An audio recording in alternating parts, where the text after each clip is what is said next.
Welcome to The Lost Signals Discusses Film and TV. Using the revolutionary Manzur-Ramosi Thurlow scale, or MONS, we scrupulously review these art forms with an emphasis on narrative structure. Join us for another entertaining episode. Hello there. Welcome back to Lost Signals. We are the Citizen Kane of podcasts about movies which are themselves about Citizen Kane. I am a terrible impression of Orson Welles, played by Scott Thurlow, and I'm here tonight with Chris Morgan. Good evening. And Jonathan Ian Manzur. Oh, I'm certainly going to be blacklisted after this. Mm-hmm. And guest spotting for the first time, longtime friend of us, or friend of me at least, and back in the day, film aficionado and Fincher fan, Joe Soria. Hey, how's it going? Good. So, yeah, thanks for joining us, by the way. And we are, of course, going to do Mank, the new Fincher film, which is about Herman J. Mankiewicz and the story of him, mostly him writing the screenplay to Citizen Kane, and Orson Welles shows up here and there. And so, yeah, just dropped. And don't really have a log line, but I think we're just going to go right into the plot of it. So, Chris, why don't you tell us about the plot? The plot is Herman Mankiewicz is our titular character, is brought to a dry ranch to write up a script because Wells has been given carte blanche by RKO to make any film he wants, total creative license, and it deals well with Mank's alcoholism in that it takes him 6 weeks to write 90 pages, but once he gets the scotch brought in, all of a sudden he can write another 200. It's a little creative juice, of course. Yes. The story is also told through flashbacks going back 10 years to kind of give some background on Mank's time in the business, the political affiliations, kind of developing his relationship with Charles Dance's character. I'm blocking it. William Randolph Hearst. So it goes between those two timelines, and the film ends, with him handing over the script, asking for credit, which he had basically not wanted prior to that, and tags with their acceptance speeches at the Oscars. So I thought it was a decent narrative. I did like the way, I liked the interaction. I thought, I don't know, I'm looking at a strong 2, possibly, probably can be talked into a 3. So I'll pass it off to you guys. All right, so I just have to send this here. I love the story of this. I don't know everything about it, but I know a decent amount about the story of Mank and Orson Welles, creating the script of Citizen Kane, and then sort of arguing or pushing back and forth of who deserves how much credit and to what degree, etc. So I'm just saying I was sort of biased coming to this film because I enjoyed the story and the history behind it. So, but I am trying to somewhat temper that, and like you said, Joe, that it's maybe one of the most, if not the most, sort of reserved films that Fincher has done. I still was engaged throughout it. I was fully along for the ride for Mank's story, and they'll probably come out in other questions. But in terms of the narrative itself, I'm either looking at a soft 3 or a strong 2. I could see maybe taking a point away if you guys temper me again with my blinders removed. So, but that's what I'm looking at. I think it was engaging. I enjoyed the story. The performances were incredible, which we'll get to, at least I think. But as a narrative itself, and I wanted to say this here as well, Chris, of course, the film itself sort of mirrors Citizen Kane by jumping back and forth. It's sort of a circular narrative and not a linear one. So I thought that was quite good, a good touch. If you're going to do a film, again, about the making of Citizen Kane, you should probably do some decent references, both within and without, in a meta way to it. So that's where I'm coming down. What do you guys think? Good, Joe. Okay, I don't know if they're going. Yeah, I think this is usually the weakest part of Fincher's movies, and I would definitely lean towards the 1 area, 1 maybe a 2, depending on your inkling. If you like this type of topic, it's a focus, his focus usually on style over the substance, and it's pretty standard fare, I think, for screenwriter movies, old Hollywood movies. Even in the last 10 years, 15 years, this has been done better in like a Hail Caesar, which is like a weaker Coen's movie. Even Trumbo, which is another screenwriter doing like a problem, but he's in a bathtub and having other problems, and there's political affiliations. This is a more tempered, quiet, black and white, like period piece version of it. And I don't think the story is good, but it's the telling of history, and I think you have to decide based on what he actually puts in the movie, right? Does he want to make a movie about making Citizen Kane, or is it about a guy struggling writing to birth a movie, or is it a guy that, well, at some point he had a problem with elections and wanted to, that's the deciding factor that goes into everything else, or is it, he's unlatching from the teat, or something like that. But I don't know. It just there's good theme. The theme parts are better, but I don't think the story is necessarily that fantastic. Right. The story itself is like the weakest, if not the weaker part of it. All right, fair enough. What you can think of. So this is less interested in history and the story of what happened with Mankiewicz than it is with creating a mythology around Mankiewicz. There are adding. I've researched this a little bit. I don't know as much as you, and I even knew less than I thought. To be fair, and I heard that the politics is not reflective in reality, but the idea is that it's not about the truth. It's not about telling the story of Mankiewicz, and I'm quite sure Orson Welles would have hated this, the narrative that went into this, because it purposefully limits his appearance in this, even though I think he would argue that he had a bigger role in it. The idea is creating a story of Mankiewicz and his struggles, and to parallel with modern times. And you guys are right. The strength of this isn't in the narrative; it's in the style and thematics. But overall, I did find it engaging for the most part, mostly because of the performances in certain scenes. But the through line didn't work perfectly for me. I wasn't bored, but I felt it could have been tighter. Joe, you brought that other works tackled similar that were stronger, and you're right about that. So I'm probably going to go down on a solid 2 for this, but a 2 nonetheless. I think you guys convinced me at least. Like, again, I asked you to sort of temper my bias for this material, so I think you're right. Like, it's strong, but not like the strongest. So I'm going to settle on a solid 2 as well. Joe, you settling on a 1?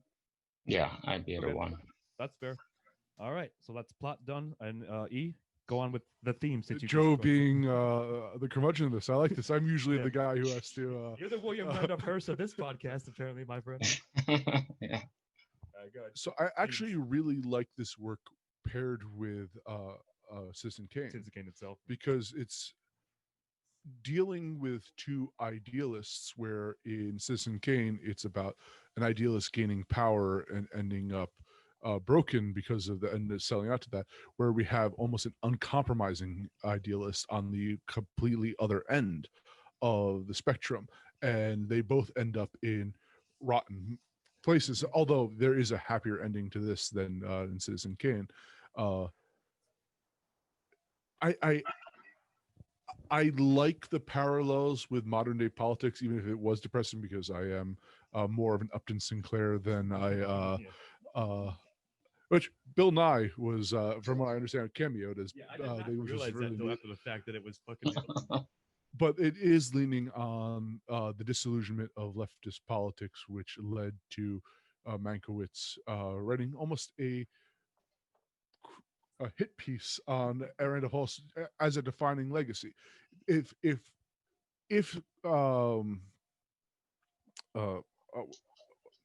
What's the character? Charles Foster Kane was the image that the society was left with of Hearst. This is Fincher attempting to leave a fictional representation of Mankiewicz on the other As side. such, you're saying. And I think it was effective for what he was attempting to do. So I'm going to probably give it a strong one. All right, what do you guys think? Joe? I like the themes here are strong, and that's I think in line with what the focus of usually Fincher does in his things. They're very focused on a theme and a feeling and experiential.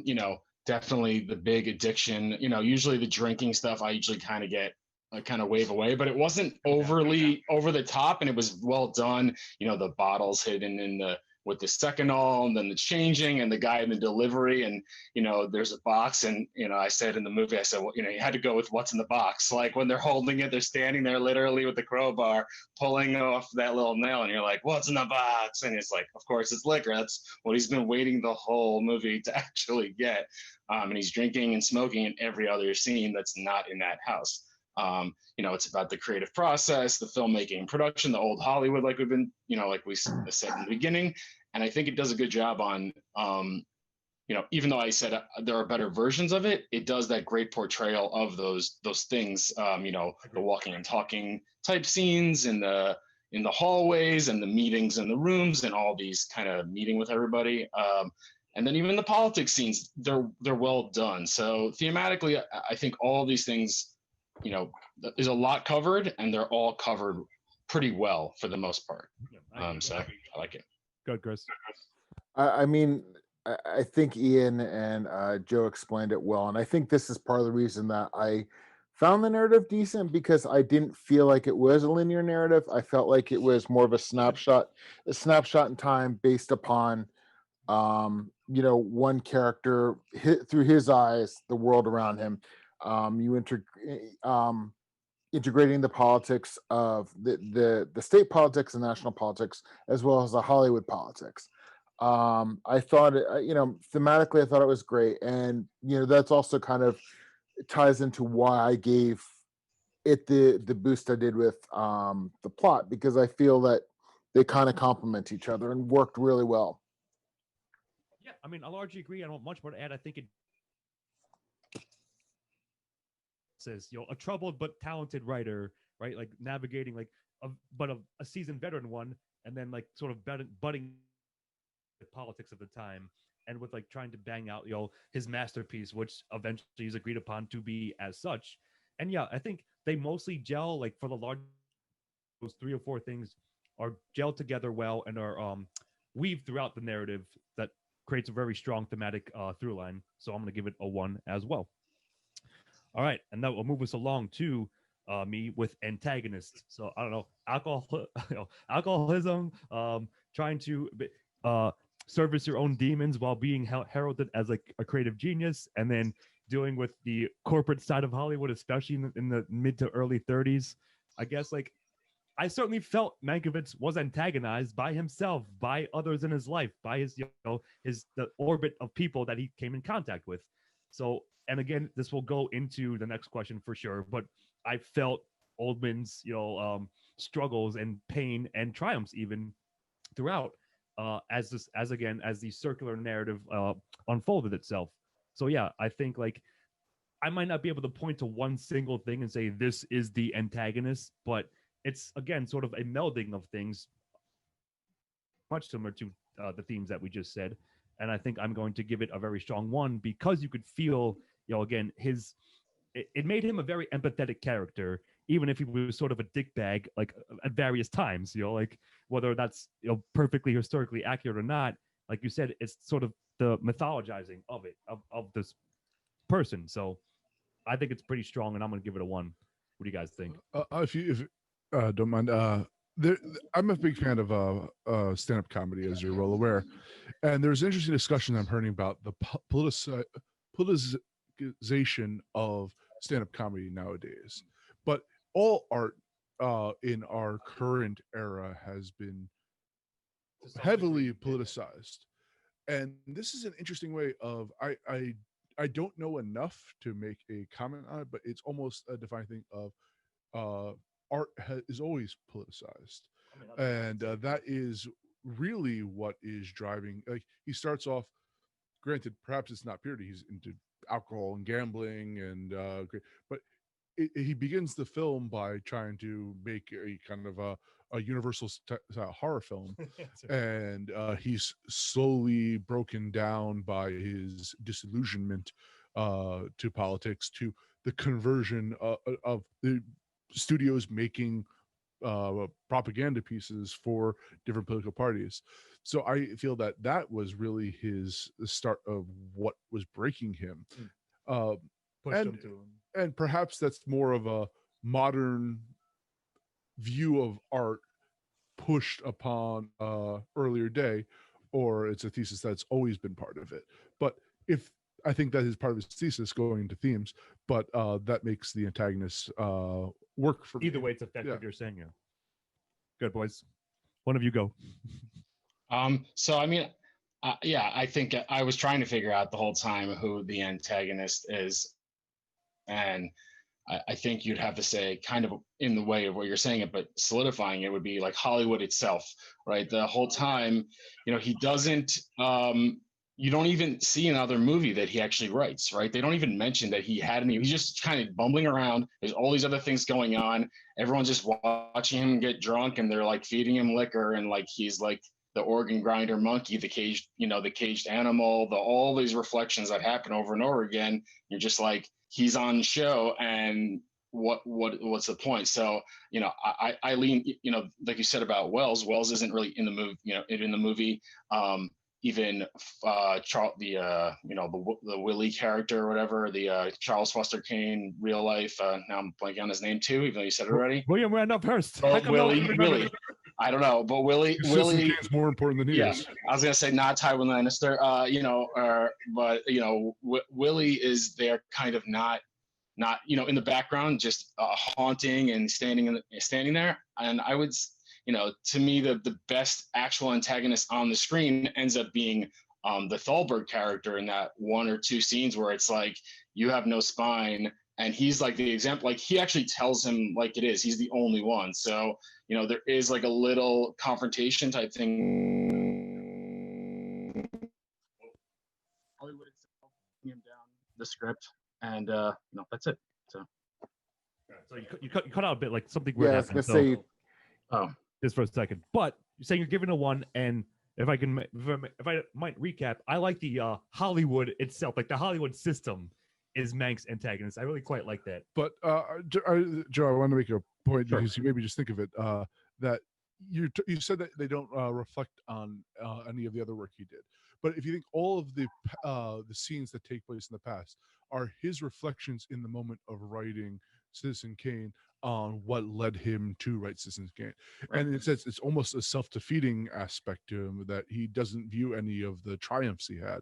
All he looks back upon is humiliations or betrayals, in a sense, and that makes him an even more tragic figure in my mind from that. So that's, you just made me think of that. So is that a 1 then from you? Yeah. Chris? This is pretty interesting, because while I agree with you, it's the Hollywood system. As I said before, it's a nice little snapshot, through one man's eyes of the politics within and without Hollywood. But certain things keep coming back to me, and one of them is that he's from Pennsylvania. It alludes that he's from a small town, originally probably started in New York, came out west. From the east, yes. Yeah. So, I mean, this is probably going to bleed over a little bit in protagonist too, but I don't really know where else to put it. So I'm just going to say certain things that his wife said to him about him having platonic affairs. I thought it was really interesting, because I know that he died based upon alcohol related consequences, but he seemed like he liked to flirt with self-destruction. He was on a self-destructive path, but the thing about the platonic affairs really stuck with me, because the part of me is just like, is he having an affair with this person? No, he enjoys the tease of it.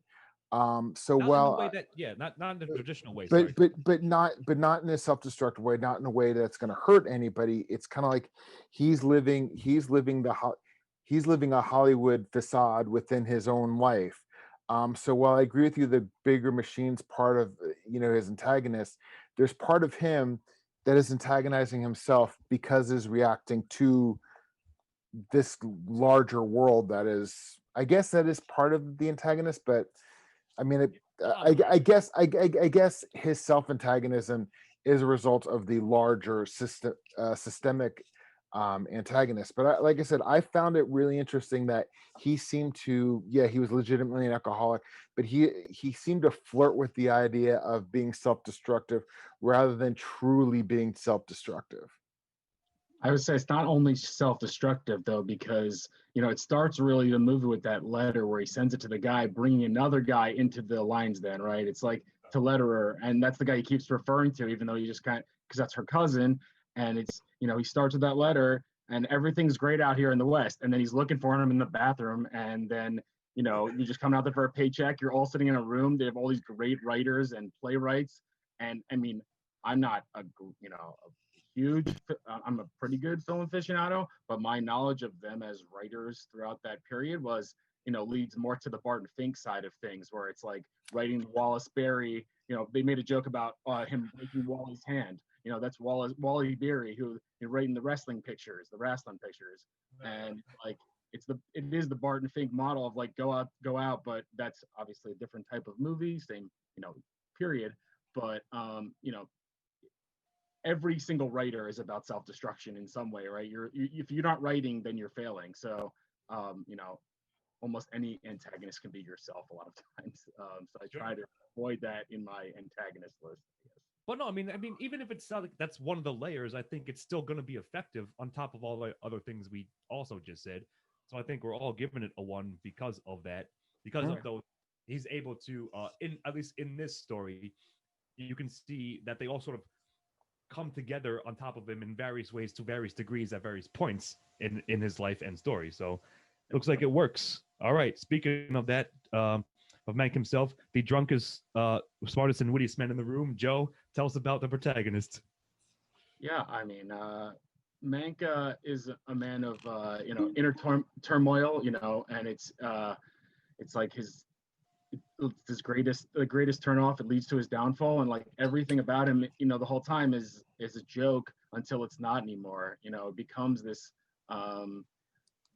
Moses type character. You send out to the desert and you're stuck there, and you can't come back until even references you come up with a script, and you only have 40 days to do 60 days, 90 days, 40 days to do it. And it's an obvious without this protagonist, the movie, it's in the title. It is the basis of everything. He's the runs every scene. There's sometimes when you have someone named in the movie, you get Shorty or something. Shorty's no big deal, but Mank is about Mank, and without Oldman and Oldman's performance, this movie would, and it's not even. I would say it's not even top tier Oldman. I prefer him in many other movies. It's because it even has that good manic quality of his, that the one he can really do well. But I don't know, it just doesn't. It didn't do the best version of it. I'd rather watch him as like Cyrus the Virus, and not Cyrus the Virus. What's his name? Cyril, the one in like Fifth Element, or even I just watched True Romance. He's crazy. Everyone loves that one, right? sure. But that's easy. So this is but he gets to have those moments where he's not just reserved, angry Winston Churchill, to win an Oscar. This is a different version of trying to win an Oscar, and I think does it very, very well. No, that's funny. I mean, I agree. It's funny because Ian and I were bullshitting about talking about like I liked him in Darkest Hour. I do think this is one of, if maybe not the strongest, but certainly stronger than that. And like, granted, that's a maybe narrow comparison, but I mean, I feel like there was no way that anyone else could have played this role. Like, it was the perfect casting. And yeah, Ullman is beloved, and he's such a great actor anyways, that this was the role for him. Like, it was a perfect, alignment of stars, if you will. And I was enthralled by his performance. And like I said, I was a bit more familiar of the actual history, but not like 100%. But either way, that's sort of moot because I'm giving it a 1. And he is like the driving force, of course. He is the titular Mank. So like, without that, but because of, I think I'm going to give credit to the script, of course, and the directing, and which we'll talk about later on, and the performance, I'm giving Mank probably like the second or third like strongest aspect of the film for protagonist, and a very strong one. What I really liked about his performance, and why I think highly of it, is that he did the easy charm early on, and I understand why people would like to have Mank around, especially as we see him fall more into his addictions. We both see him at his lowest and his highest, in a sense, at the same moment. And Peaks and valleys. yeah, but at the same moment, when the introduction of the film, he comes in a broken man, literally. But we also see him like when he's on the set, and you can understand why William Randolph Hearst would want him around. He has this affable charm about him. So and then that slow transition where he becomes a tragic figure. Yeah, there was always that kind of sense with this type of character. The looseness of him will get him into trouble. It's like teetering on the But edge. Yeah. I actually, that's why I liked it. Yeah, it wasn't overstated.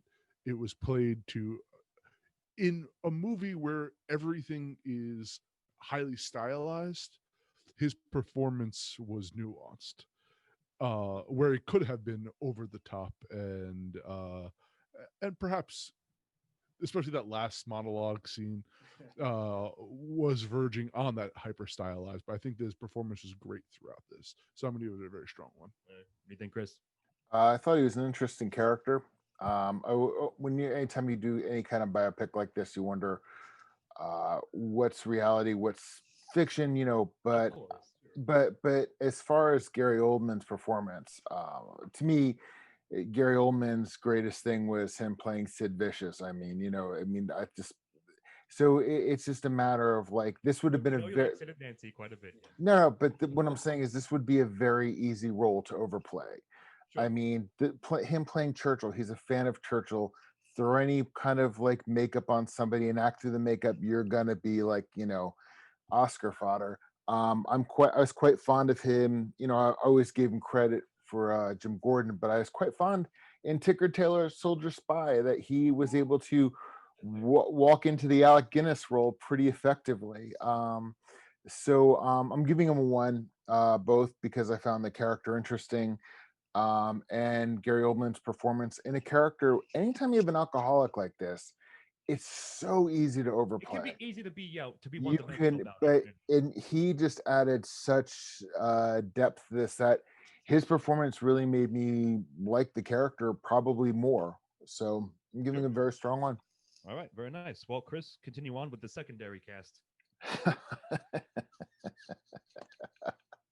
I'm just gonna jump right in. Tom Burke has is the single best Orson Welles I've ever seen. Orson Welles is like Richard Nixon. It's so easy, and 98% of the time you get a caricature. That's it. Rarely do you ever see like a Nixon where you feel like Sure. it's It's all parody satire. it's always parody and satire. I thought Tom Burke, right? I'm getting that right. Did a phenomenal job. There were like when I heard his voice over the phone, I'm like, holy shit! Did they get did they get some audio of Wells and clean it up? I thought his performance was outstanding for what little he was in it. He great. Really great impression. Scott, I'll let you talk about a couple other people, but I'm always a fan of Charles Dance, and even though Charles Dance was kind of Charles Dance, I always enjoy his performance. Overall, I liked the 2 women that were with him. I thought they were their own characters very well, but I also think that they gave Mank some more depth. It showed him that he could be, that his pettiness wasn't just glib. It was, he had this, when he was talking about the woman whose husband was a fighter pilot, he would talk about the strength of Germany and of the German forces, and that the subs were hunting in packs. And it seemed like he was being harsh when he was really just being factual, probably talking out loud. And then you have Frau, I'm blocking her name. And she added some more depth. She really didn't say much in the film, but when it was her time to speak, But yeah, she was more than there was something there to it. There was more substance, I think you want to say, to he, so it's like sort of like orbiting characters, like we mentioned. and then thirdly, his wife. His wife, I think those three Yeah. women really did a very good job of fleshing out those different aspects of the character. So, I'm giving them a very strong one, and I hope I didn't ruin it too much for anybody else. So I'll let you go on. Nah, go ahead, Joe. I was gonna say, well, number one, the nurse, or not the nurse, the typist is actually, I looked it up just I wanted to know if I was familiar with it, but it's Phil Collins' daughter from really? Genesis. Phil Collins. Really? Yeah. I always like that one. Like Bono's daughter is, in the Nick, and she was in some other stuff. So it's like, and she's got a very distinct Irish face, but she was good. I think Amanda Seyfried is probably the one that'll get a lot of the mentions. I don't know if that's what's being left for Scott, but just her nonverbals are always good. She has these eyes. She's the only one that has those eyes. Did I steal it again? Sorry, but No, yeah, you're right. Though. I 100% agree. yeah, and but this one the guy gave her a chance to actually show it off. I've seen her in Big Love and seen her in other things that I've never thought much of, and this is finally a good meaty. I wouldn't say a meaty role. It has really good scenes, a few really good scenes, which meteor, and it would be better. It's better that it has those few good scenes than her trying to carry it, I think, too, because she gets like a star to kind of come on and like be the center of attention and then walk off stage. And I'll give the two big shots for her is the zoo scene, is I think a great one, and the movie lot car. That's like a dream, movie scene. Like everything's moving around, you're stuck in here, and the reasoning there. And the last one, I think I already mentioned it, but I really, really like the guy who played Thalberg, and I don't know what it was about that. I mean, it was just that it's understated in comparison to that type of performance you usually get from like the studio head, the Louis B. Mayer type character, or even the Selznick guy was like, I know him from like Billions and some other stuff. He was very, I don't know, but the Thalberg guy, I think his name is Ferdinand Kingsley. And then lastly, his brother, I thought was really, really good, Joe, who is from Ozark and Banshee. He's an Iron Fist too, even though What's that? He was an Iron Fist. Yeah, I mean, he plays like a neo-Nazi cop in Banshee with his head shaved, and in Ozark he plays Laura Linney's like brother last season. I mean, he's really counter here. Really shows off his range, and those when you get those one-on-one scenes, those are the ones that actually spark the Mank character. When Mank's walking around, he gets to show off, but when it's that one-on-one like discussion with each character, they all get a good spotlight. So it's a great movie for supporting roles, I think. Yep, no, I agree. Like, yes, I was going to point out, I mean, you basically said what I said about Amanda Seyfried when, again, we were like pre-cast, post-movie bullshitting. But yeah, like, for me, she's a standout. But everyone else does a great job. Yeah, like Tom Berg, like, I was unfamiliar with him. So I was saying when the cast was released for months ago, I'm like, oh, I wonder who's playing Orson. I'm like, never heard of this dude. And like, you're right, Chris. Like, he was spot on. Like, just subdued enough, not a parody, not the terrible impression that I like to do, right? It felt like it was him. And yeah, like I agree that Amanda Seyfried just has that.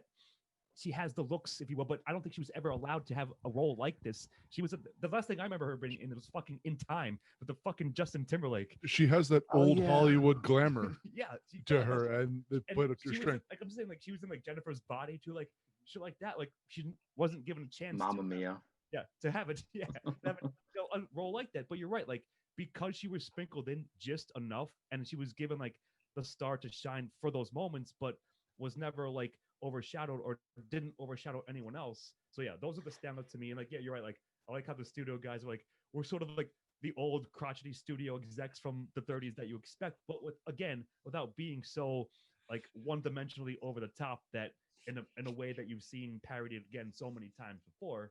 So yeah, I'll give the entire cast, secondary cast credit. I thought Sarah, his wife, like you said, quite good as well. Just Amanda for me was like the standout, the highlight.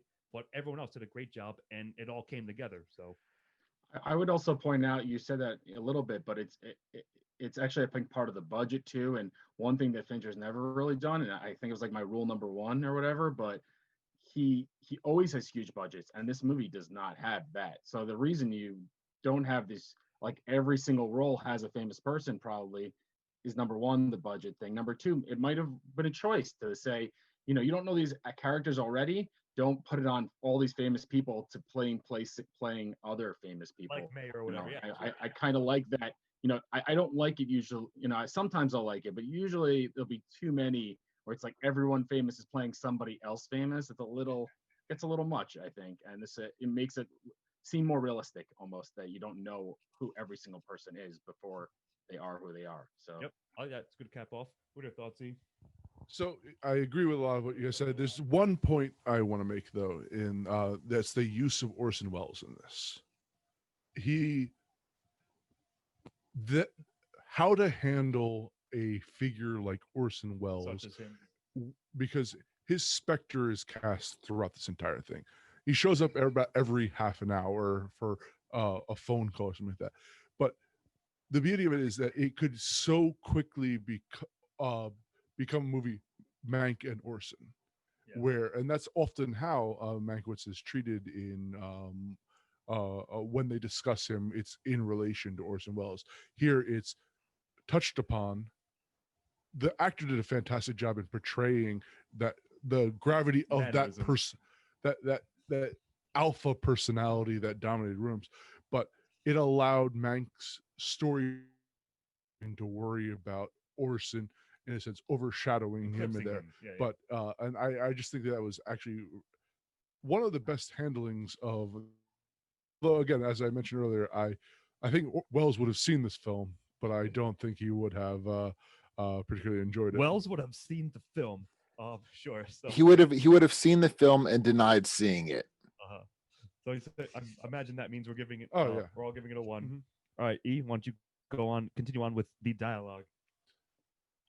So I think what they were trying to do was capture Mankiewicz's or style, or perhaps the style of that time, because oftentimes it's again, it goes back to my mythologizing thing, because the dialogue is not realistic.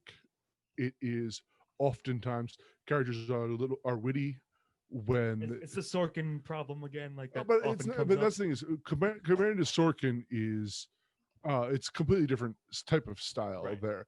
Where this is, I think that they were trying to capture how a movie at this time would have been written, and or more to this specifically, how kind of a Mankiewicz. Though I can't claim that for certain because I haven't seen the entirety of his thing, but just got the impression what I came off with that it is it's stylized dialogue, and there, especially this one scene where he meets with Marion Davies, is that the name? And they just follow each other at the movie set, and they're showing off his cleverness because he's supposed to be one of the funniest people ever in Hollywood, and they're showing off his wit. And I think they did a good job of it because it's not attempting to be realistic; it's attempting to create something grand. Exaggeration. And I thought it worked for me. It might not work for everyone. I can see some people being turned off by it, but I thought it was well done. So I'm going to give it a 1. Well, one of you go. I'm going to save for last. The dialogue was, the script itself is pretty good. The barbs are great. They're delivered very well. But yeah, it can be very jarring. I think some of my favorite movies of this period are the fast talking movies, the Hawks movies, the His Girl Friday, or something to that ilk. And if you have that tone, you'll like it. But I also, I just put up a surround sound here. I still had problems kind of catching so much of it. So I think that's like almost a Netflix game they do. I think that's, you're right. Like every once in a while, I'm like, I just didn't quite catch the exchange, like, here and there throughout it. So yeah, I'm glad. It almost seemed like they were filming it with the audio. Like, I know that they were trying to film the video in the vein of being of that time. The audio had a feeling sometimes where it was like, it was crisp, but it wasn't pristine. It wasn't perfect. It was like used like vintage microphones, It wasn't just me going mad, right? Like you. No. Yeah. It definitely wasn't. And it's snappy. The barbs, when it has those periods, it's very good. I think when it's in its deliberative times, I think, it's hard to write sad dialogue without being kind of sappy. And, some of the scenes when he's meeting with the Shelley guy and all the again, the political period of the whole movie has good merits, but it I think is delivered poorly in a lot of ways. And the dialogue is probably the weakest part of it. You see the one-upping Sinclair scene that's like a speech, and otherwise it's kind of like a weird. Only that video I think came out well. And I think this actually leads into an overall thing with Fincher where he rarely uses another writer more than once. And now this is his father. I don't know if we've had to say this, right? His father wrote the script, right? So, he's not going to write. His father has passed away. He's not going to write another script, so he won't be collaborating with him again either, most likely. But it is very strange that he does this. I think he's kind of Wellesian in that way. He's been considered demanding. He's been like crash and burn with his writers. He brings in other writers to just kind of chop it up. There's only been a few that really, that I think have succeeded where their script probably even made it through into the movie and hasn't been like kind of minced up a bit. Kind of run through the grinder. Yeah. So I don't think he tries to take the credit for the writing, which Wells doesn't, and that's the WGA fight. But it's never been the strongest part of his movies, like except for his top tier movies, I think. But I do think the Barb's part, the early parts, the scenes in the Hollywood, the walkarounds that we discussed, I think those work well in the writer room ones. But it's not my favorite part, but I'd say it's a good one for sure. But it holds up well enough, you're saying? Yeah. All right. I mean, yeah, I genuinely agree. Like, I found myself like. Did you want? If you wanted to go last, I'll. Yeah. Oh, sorry. Fine. No, because I thought the dialogue was great. Take all the shit that I'm going to say, anyways. Go. No, because I'm going to give the dialogue itself a 1, but I wanted to comment on something that Ian brought up and that Joe brought up was the fact that I watch these things a lot of times with the subtitles on because I find that who is ever mixing this shit for whatever, just the sound design is not awesome. But the other thing that was distracting about this film, this is going to bleed over into style, but since Joe brought up, I want to mention it, was he put everything through a filter, so it sounded like the majority of the film was shot on a soundstage, even if it was shot on location. And I found that distracting. But go on, Scott. No, thank you guys. So seriously, because like I didn't mention it while I was watching, but I was like, in my mind, I was like, some of it's a little tinny, right? It's a little like echoey, not echoey per se, but like hard to catch. And like I feel like the movie wants you to catch it, but yet is like you said, it's using this filter to invoke the feel and style of the 30s film. So it's like a sort of like weirdly bizarre choice, at least at times. But I'm certainly giving dialogue a 1. Maybe I feel a little bit strongly about it than you guys. That I was very engaged with it. I did chuckle like when the film wanted me to, like when Mank was being witty, or when they like you said, Joe, when the barbs were being thrown back and forth. Like that was probably some of the best stuff. And I enjoyed most of it overall as well. Just that maybe because of the way Fincher, like you said, works with the writers and with the scripts, like it's not a perfect match or whatever. But I feel like in Mank, at least, it worked 80% of the time, as a random like number to say 80-20 split. And that means it's, overwhelmingly so. I'm going to give it a pretty strong 1. 80% of the time, all the time. All the time, exactly. All right. Well, with that, at least I will now go on to style, which is something I wanted this one specifically. And I guess we sort of preemptively covered a little bit. But yeah, and of course it's meant to invoke, first and foremost, the iconography of Citizen Kane, right? Like it's black and white, first of all, like, and even like has a little like the film burns in it, like I think artificially edited in, like, which I thought was a fine touch. Like I enjoyed that. And I'll leave the score for you, Chris, and maybe you guys as well. But I still think it worked quite well. And yeah, just it I don't know if I want to say it lives or dies, but like a large part of this movie I felt like was going to be reliant upon its style and whether or not like its intention of invoking Citizen Kane held up, worked. And I think to me it did.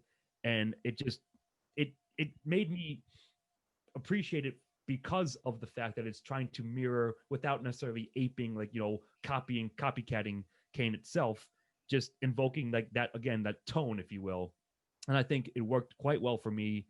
And I do like Fincher's films quite a bit in general. So like I said, I was very excited for this one. Like the hype in my own mind and just in general was built up quite a bit. I don't think if it did disappoint, it only did like a little, by a small margin for the third, and I was very impressed with the style of it. So I'm giving it a 1, a strong 1.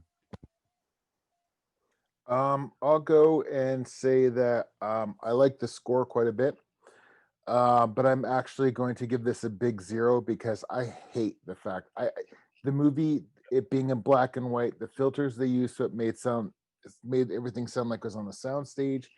Just some of the shots I thought was just a little too precious. I found the black and white completely distracting.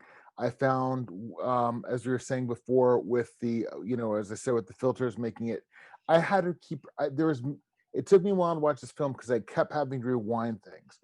I thought it was overly stylized to the point of distraction. It was only because the characters became engaging that I didn't shut this thing off after the first third, because it was a really hard film for me to get into because of the style.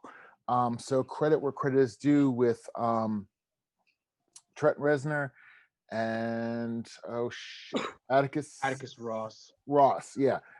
They did a phenomenal job with that. I liked the little homages, and Beth and I actually did see have seen a couple films lately where they did, do a slight grain, it being in color, and do little burn marks, whatever. That was fine. They weren't distracting. This was way too much. This film reminded me in a lot of ways of the Hudsucker Proxy.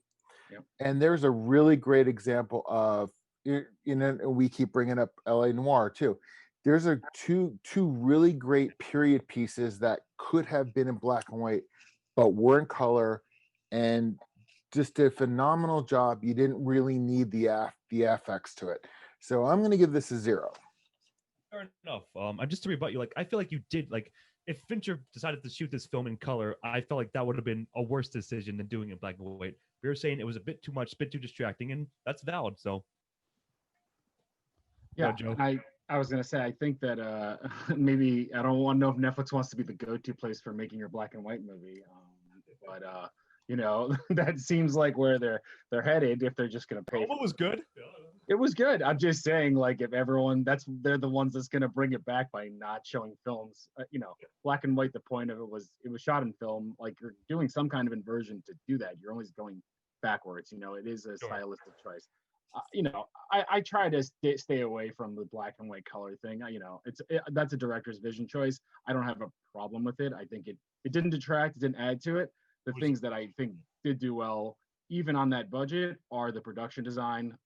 Even with that kind of a budget have that set, have the house, have the castle, have those meals, have the studios. Everything was spot on, good period, looked good, the costumes, the makeup, the looks, the glasses, the cigarettes, everything was, and it was smartly done, where they, you could see the cheats where it's like they do the thing where they keep it to a few different sets, right? There wasn't like as many sets as he would often have where he's moving around a lot. You had the house, half the film is right.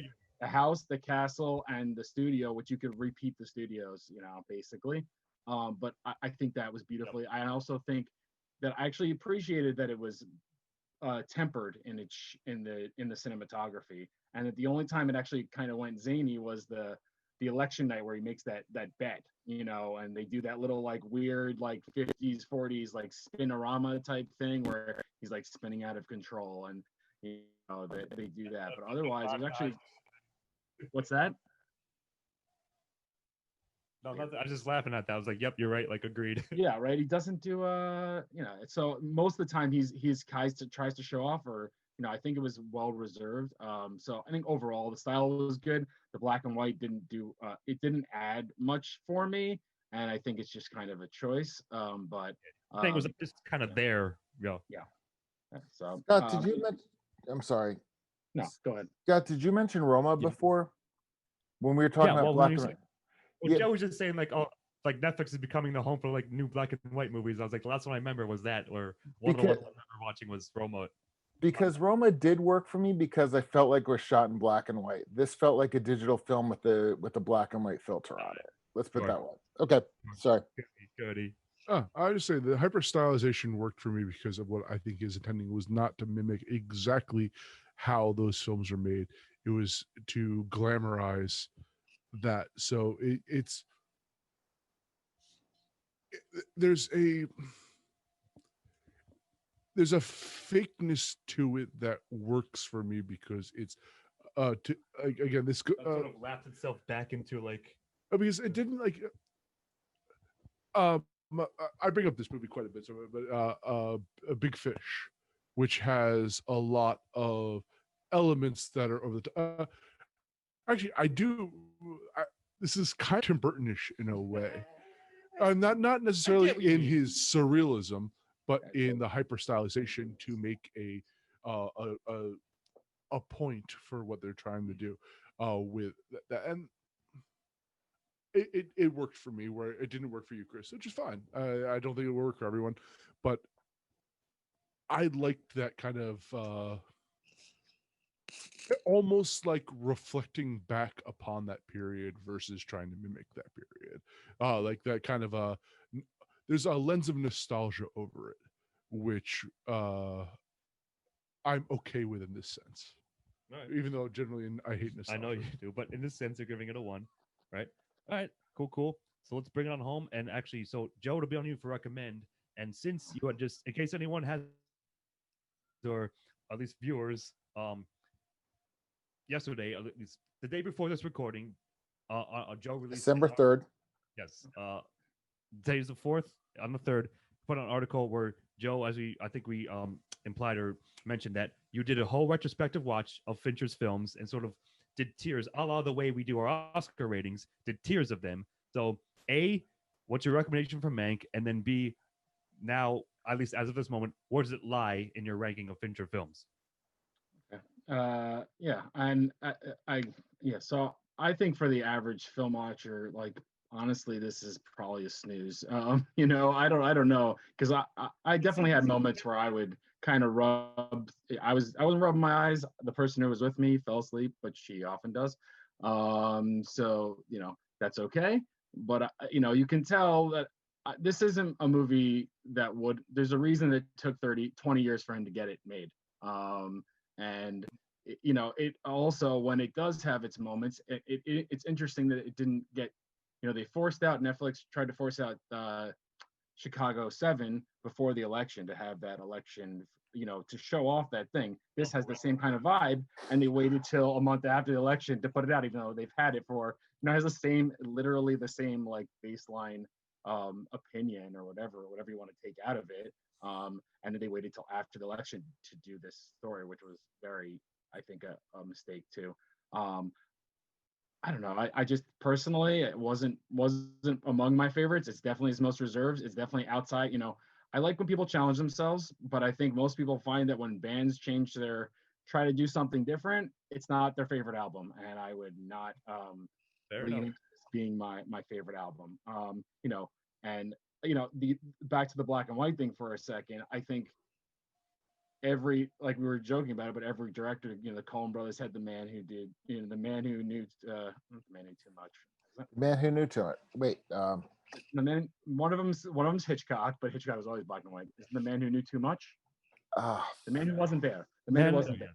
Yeah. Okay. The man who wasn't there, right, is also kind of this, like, they made a choice and they wanted to make a movie in black and white, but they get one shot at it, so there's a reason, I think, most of the time, that it's either they want to make it a choice for an idea, but it's rarely, I think, very successful. Like the opposite side, you have like Jim Jarmusch, and he makes like Dead Man and other black and white movies on 16 millimeter, and those work because they need to be black and white because that's probably what he could afford back then, and it works. So overall, I honestly would not recommend this to the average person, unless they're interested in the film history, or are really, like, insider historic movies. But, even like a biopic lover, I don't think would like this. There's no real meat on the bone of learning something. You have to be interested in the topic at hand. So it's like a book recommendation.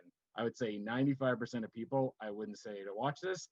I'd say if you like movies a lot, like in history, movie history specifically, I get you. then I'd go for it. So Yeah, I mean, like, I get where you're coming from, like 100%. And it's funny because, like, again, we randomly were like, oh, what, like, we usually do like, what does it have on Rotten Tomatoes? And he was like reading the scores. It has 80%, like I think 82 or something like that.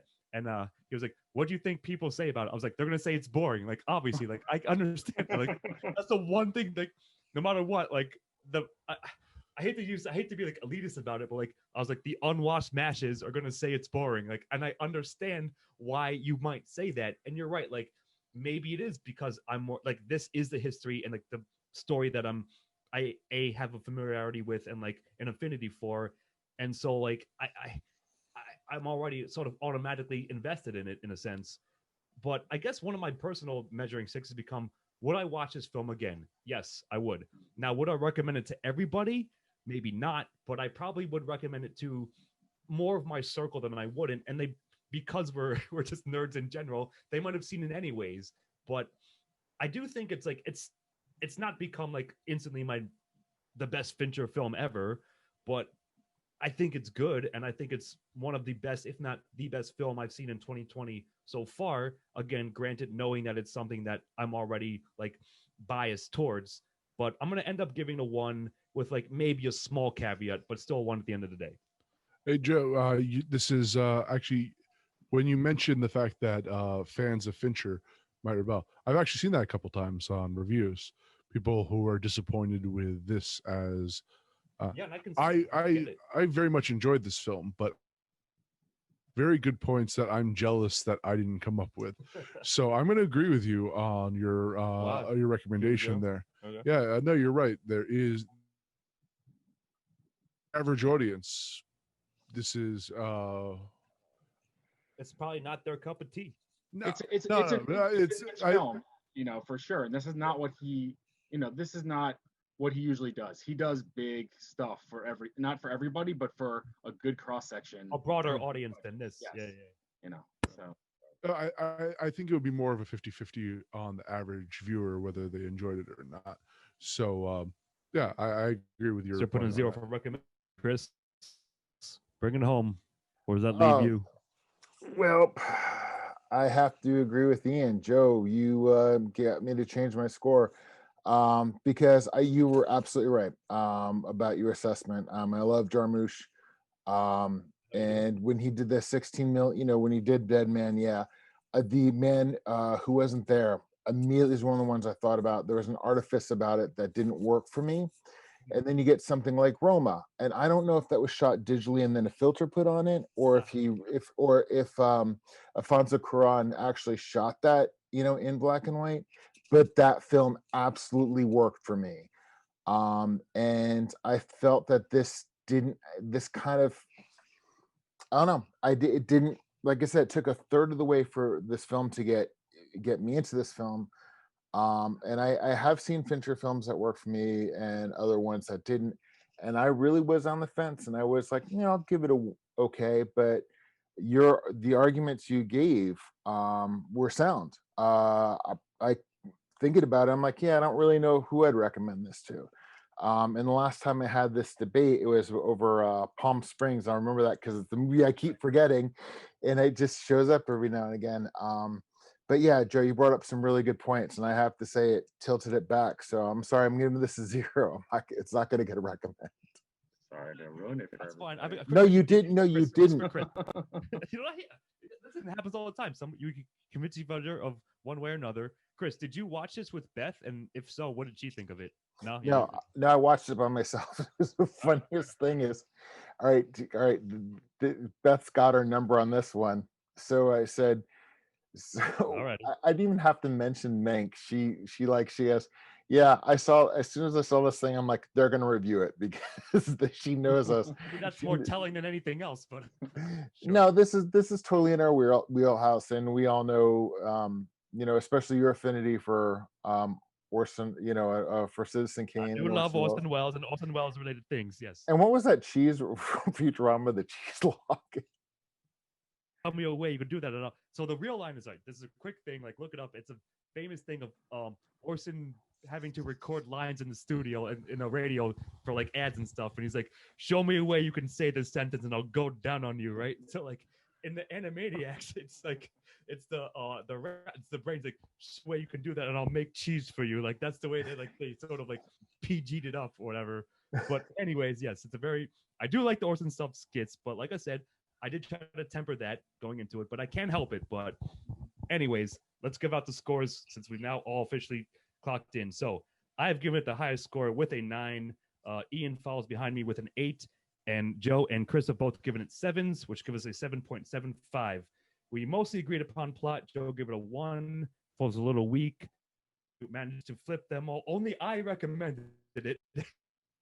You all said like it's a bit more of a niche 3. Just that I still would say like it's worth a watch. Otherwise, we thought the casting and the tension between protag and antag was all quite strong. Dialogue style all good. Although Chris, only for you, Chris, style rubbed you the wrong way a bit. But other than that, it's pretty strong. So yeah, 7.75. Like quite a bit more above average. Not like I said, I still think it is my favorite film so far this year, but it certainly does have that Oscar baity like feel to it. Like I get that, I understand that, but I started even, and maybe perhaps because of the material it's tackling. So there you go. Mank 7.75. 2 bottles of champagne and came out the other end with that. So any final thoughts or anything we missed or you guys forgot or two before we close off? I didn't answer your question. I guess I should do the tier placement. Oh yes, yeah. So now where does it rank? Sorry, I didn't want to like. Good. Yeah, sorry. I don't want to keep you on forever, but where does it rank? Yeah, I think it leans right towards that replacement level. I'd say it's right above like a Girl with a Dragon Tattoo and right below like a Gone Girl. Like right, fits right in there. Yeah, it doesn't have anything that's a turnoff.